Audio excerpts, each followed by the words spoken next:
Vous savez, hein, après sa rencontre avec Donald Trump, consacrée à la guerre en Ukraine, mais pas que, le président français engrange des succès diplomatiques.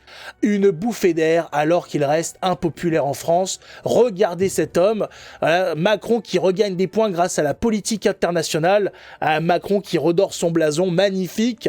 Nous allons tous retomber amoureux de cet homme qui a promis monts et merveilles, le Mozart de la finance, le Chuck Norris de la politique.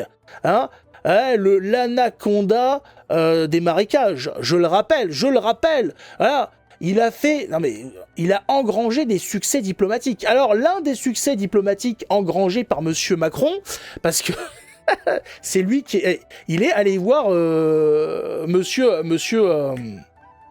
Trump, hein, vous le savez, il est allé le voir. Est-ce que vous voulez voir le résultat de sa diplomatie ? Est-ce que vous voulez voir un peu ?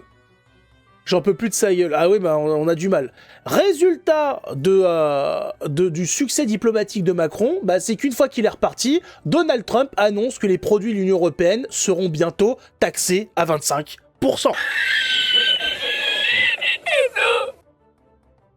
25% les succès diplomatiques de Macron. Le gars quitte la Maison Blanche.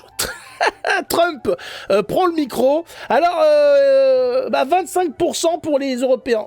Ah, mais quel succès! Mais quelle négociation ardue! Mais qu'est-ce qu'a fait Macron pour qu'on en arrive là? 25%, putain!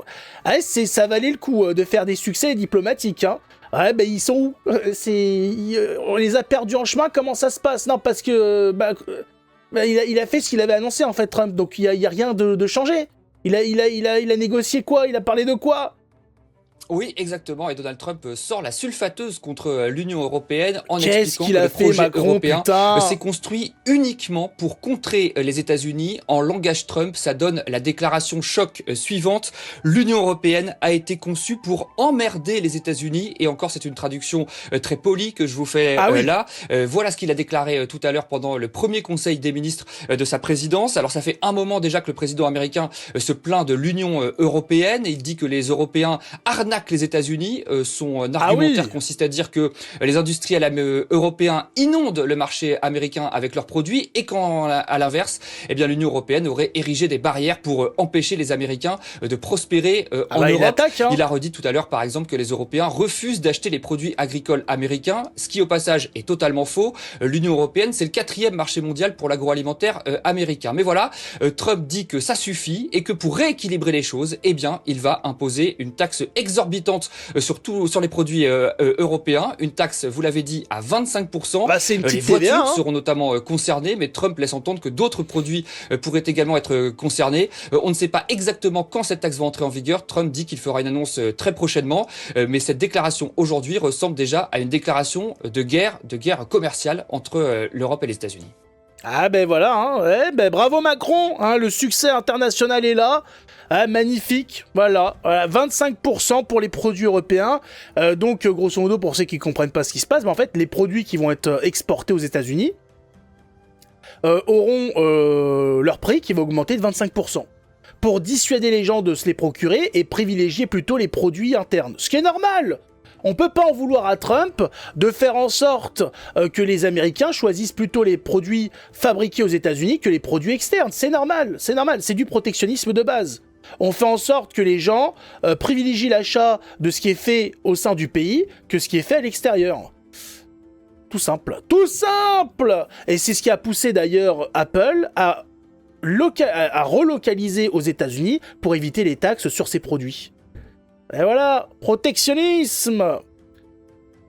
Il pensait immorté. C'est quoi ça? On n'a plus l'habitude on n'a plus l'habitude de voir un président défendre les intérêts de son pays. Eh oui, bah oui, c'est voilà. Alors ça aurait pu être négocié, on aurait pu négocier des accords pour que ce soit moins important, un petit 10% ou quoi, vous pouvez négocier tout ça. Mais il faut un levier de pression pour ça.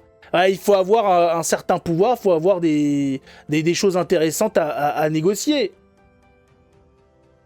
Isme.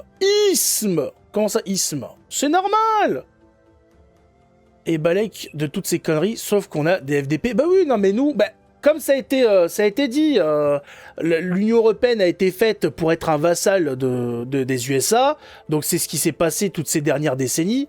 Hein, on a été le paillasson de l'Amérique, on a été utilisé pour les guerres, utilisé pour déstabiliser certains pays. On a aussi eu des coups de pression pour se barrer de certains pays, pour que les Américains puissent accaparer le secteur dans lequel on était, le secteur économique, comme par exemple, on vendait beaucoup de voitures à des pays d'Afrique ou des pays du Moyen-Orient. On a été dégagé par les Américains de ces pays-là pour qu'ils puissent implanter leurs